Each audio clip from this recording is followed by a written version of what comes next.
All right, guys, welcome back to part 3. We're moving right along.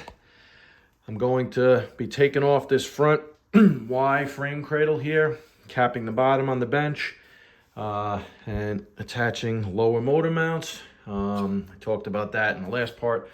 What I've come up with for now, for the airbox, I'd love to keep this airbox if I can.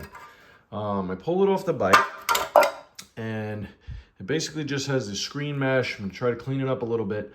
But this used to be on this side, like that. Something like that. Anyway, this box was in there like that. And this guy bolted to it. This rubber boot was obviously facing forward. I was able to spin it completely around. The rubber is still pliable enough. And what I'm gonna try to do is mount it like that and hope I can make up a fitting to tie the carburetor into it on that side. The rm65 engine, the carburetor kind of exits towards the left side as compared to the Xr engine. This box now, I'm gonna flip it around this way. And you can see you have these 2 holes here and 1 in the front.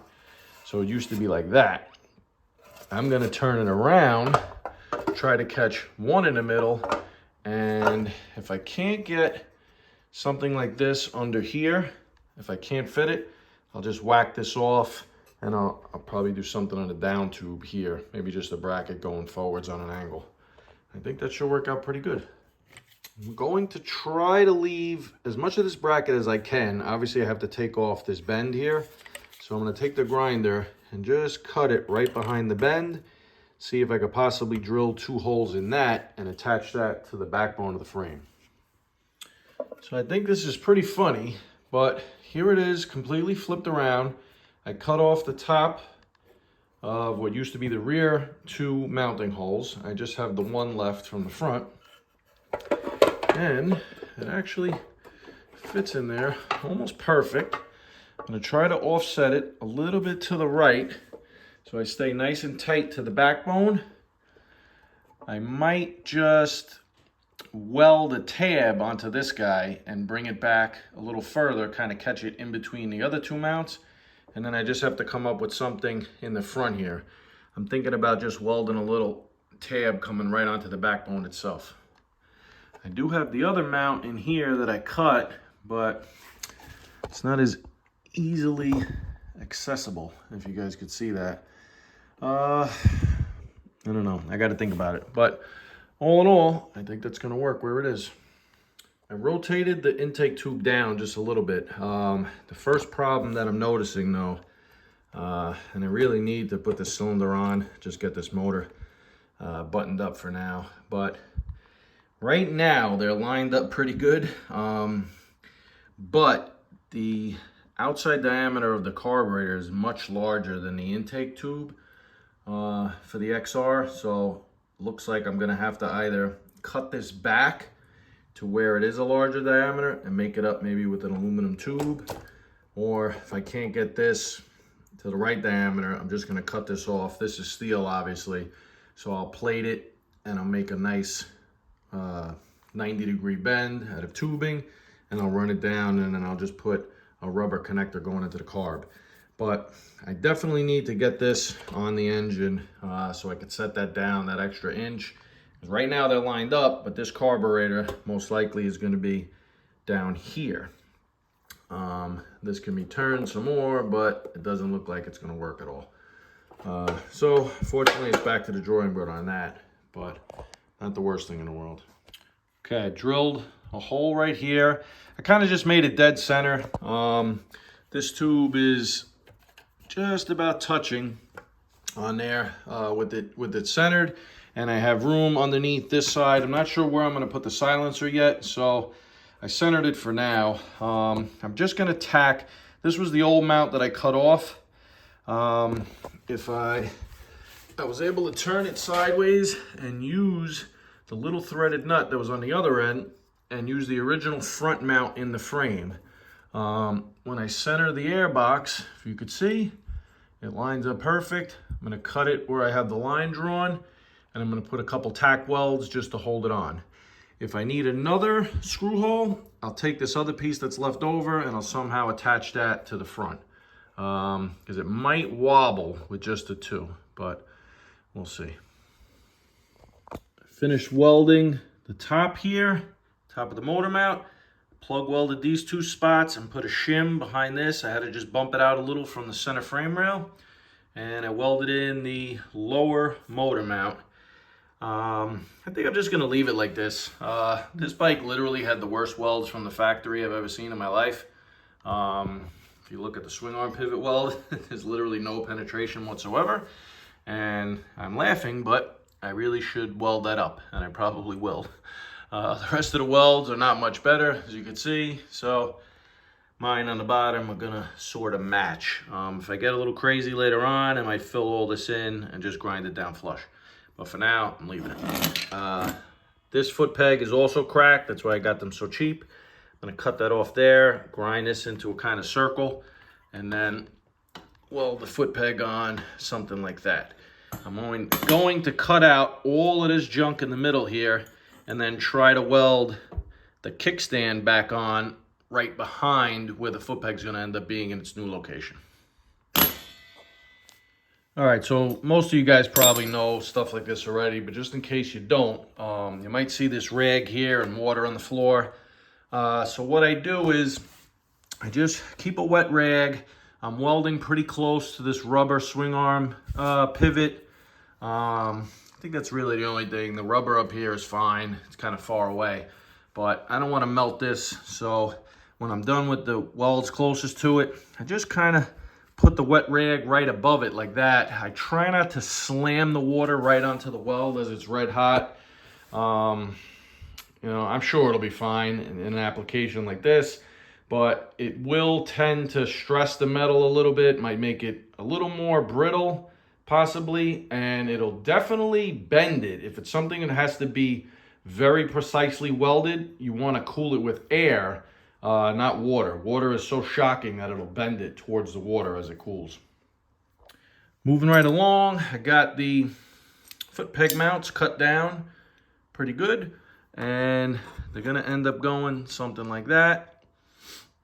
I just need to space them out a hair, so I have a piece of round stock here, like 1 inch. I'm just gonna weld that. I'm gonna weld it to the foot peg first. We're actually gonna cut this in half. I'm gonna use this to make two, one for each side.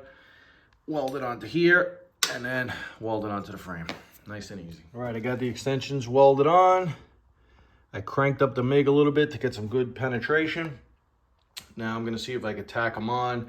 I might have to just build up a little bit of weld inside here to get the foot pegs level. They are slightly worn out where the stoppers hit the backing spot.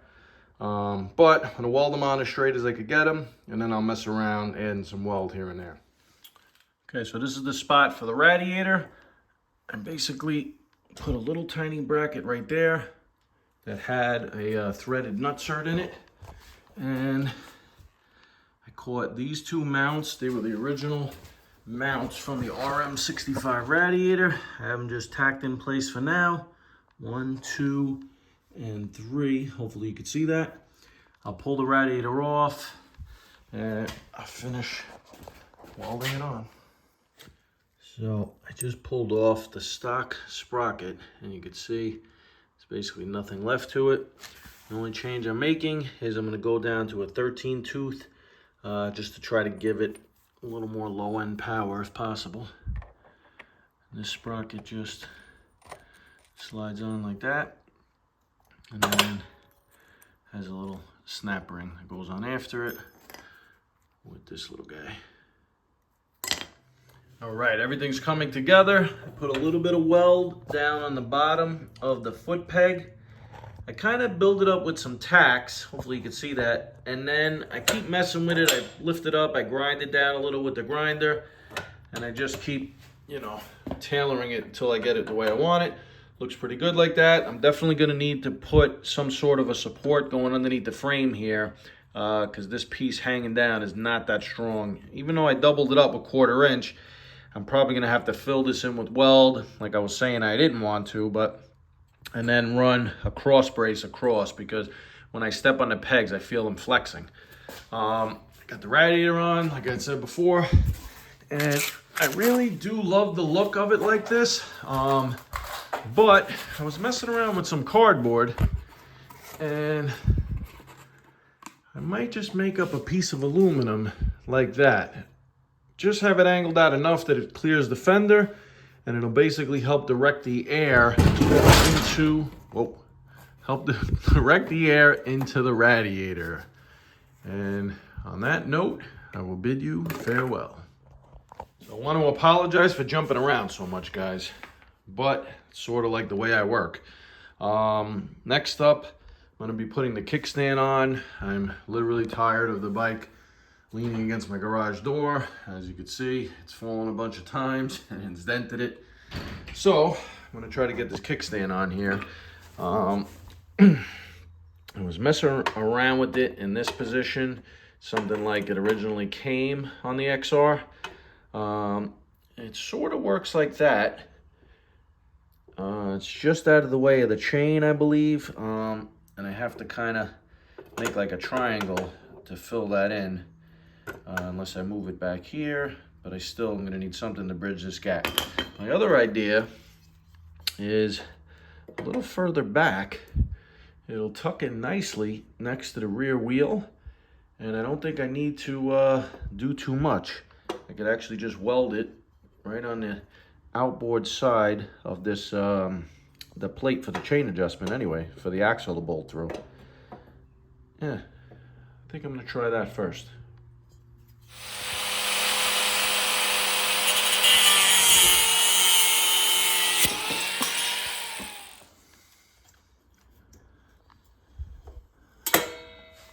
For some reason, they have this castellated nut on the back here, but it doesn't even come close to reaching the end of the bolt that goes through it. So I'm gonna have to figure something out about that. The only negative is that it does actually hit this nut as it comes up, but if I put a regular locking nut on here, maybe with some Loctite, I think it should just clear. It's hitting the very end of the castellation on this nut. But other than that, I think it's pretty good. Comes down fairly flat. I might in the future cut this and just reposition the bottom of it, but it's not too bad the way it is. And it definitely works. Obviously in the dirt, it's not gonna matter the angle that it comes down right now, because it's in the garage, it seems a little weird. But I kind of like it back there, and I'm gonna put it back like that. It's definitely out of the way. It's nice and solid. And when we're up in the trails, I want to take a break. I could jump off the bike, and I have a nice kickstand to put down. All right, guys, I'm gonna try to whip up some quick brake parts here. I got this shaft made up already. I probably showed you guys before. This is gonna go something like that. I'm gonna cut most of this off, and I'm gonna try to just get the linkage made. I found a piece of pencil rod, which I believe could be threaded 1/4-20. Straightened it out as best I could, and that's just gonna be my linkage like that. Going down, hooking up to the brake rod, and then coming up, hooking up to the brake lever. I whipped this up real quick in the lathe and just drilled it out. Fits right in there. Just like that. And then this one was the original one from the Yamaha Blaster. That fits in this guy. It's slightly large for this threaded rod, so if it ends up working, I'll probably weld this up, weld up this little cut right there that was for the cable, and I'll re-drill it. But for now, it'll work fine. I really just want to test these brakes and see how they feel before I go to the disc brake conversion. So just trying to do something quick. All right, so I cut the pencil rod as best I could. I left it a little oversized because I have to put a little S-bend in it once I get it done. But I got a 1/4-20 die in here. I ran the guides down. Kind of loosened them up now because I got enough threads going. But this is how you keep it straight. You turn this And you can see they move in closer to the rod. You tighten it up once all the little fingers are touching, and it'll kind of center itself. Once I get it started, I kind of back it off a little. I go in a little, put a little lube on it, kind of turn, half a turn, come back, clear the threads. Turn, half a turn, come back, clear the threads. Half turn, or quarter turn, I should say. I mean, it's a little hard holding the camera, but you guys get the idea. I'll flip it over, do the other side, and then I'll go test fit it. All right, I got it mocked up, got the threads cut.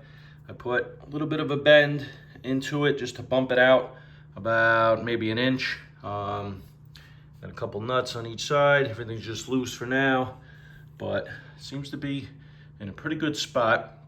I'm gonna end up cutting this off, possibly moving it up and kind of curving it over the inside of the foot peg. I'll rebend all this, and I'll kind of bring the peg, not the peg, the brake lever out to here.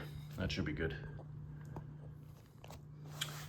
All right, I got this little stub welded on, and I cut the original blaster brake lever. This piece is gonna go on like this. Fortunately, it's just rubbing against the swing arm. So what I'm gonna do is just cut this top little bracket off and bump it out, weld it back on, and I should have plenty of clearance, and I'll probably use the nut as my stopper, something like that. I'll try to figure it out, so when I put this back on, it'll be a nice depth for your foot. Hit the nut, that's the stopper, and I'll probably rig up some sort of spring. If I go back to about there, and I cut a new angle on the back of the foot peg, I almost could, I mean, not foot peg, damn, holy cow, guys, sorry. Brake pedal. If I cut a new angle on the brake pedal, I should be able to get it to fit pretty close to its original shape, which is nice and easy. All right, I welded up the two V's I made. Nothing crazy, because I'm gonna grind them down. I'm gonna take the tape measure, just get a rough measurement. It's about 1.25 inches. I make it 1.25 inches. I have this flat stock over here. Just gonna cut it out of this, if you guys could see it. Weld it on, something like that. And I'm gonna take a quick measurement on the length. I'd say about 1 inch is gonna be perfect. So when you're at this stage, guys, I put a little angle onto this. This one was angled. I added a little extra angle to give it sort of like a curve. I'm not positive this is gonna work, so I'm just gonna put a couple little tacks, and then I'll go fit it on the bike. No reason to weld it fully and then have to cut everything out afterwards. You know, just tack it up and then go check it, then come back and do the final welding. All right, so got it, you know, looking pretty decent right now. Have just enough clearance in here. Comes up just a little high when it pulls back, so I'll probably have to put a stopper somewhere. But it's just about there. I kind of like it. I have to build up some weld under this foot peg to level it out. Not sure if you guys could see. And I definitely have this angled just a hair down, so I might have to cut this one again and just pull it up and re-weld it. But for the most part, it's pretty good. I have enough clearance for my engine case, as you can see. It seems to work pretty good. I'm gonna take it out in the driveway right now, see if I could get it rolling, and just test out the brake a little bit, make sure it works. All right, so I got it on tentatively. Like I said before, I need a little stopper. Hopefully gonna sit right about there. I got the link bar up. I got the bar down below. I just had some copper bus bar laying around. I cut it up real quick, put a couple bolts through, nothing fancy. And I wanna roll it down the hill in my driveway and see how the brakes work. Not sure how I'm gonna be able to film this. If I could do that, it'll be a straight up miracle. But here goes. Oh boy. Whoa. All right.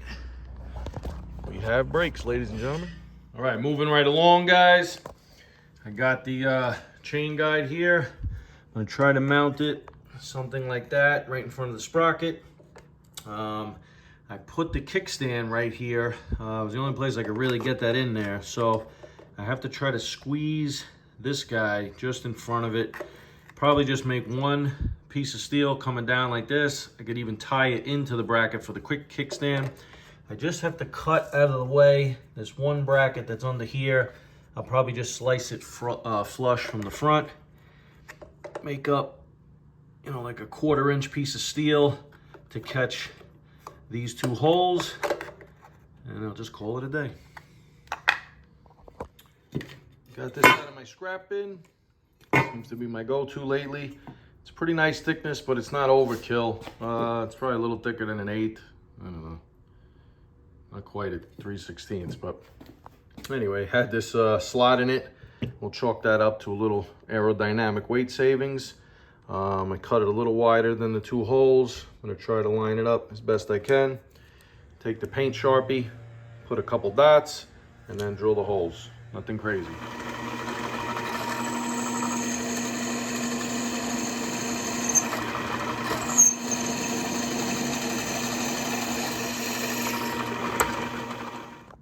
All right, I threw the chain on there for now.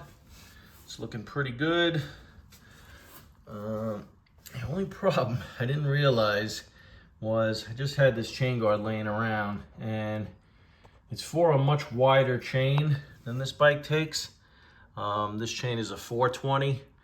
It's probably for a 520 or something like that. So what I might do in the future is just cut these bushings down and cut this bottom plastic down, space this in a little bit, you know, put some spacers behind here, and pull this guy in and narrow it down. But for now, I'm just gonna leave it like it is. It's not too bad.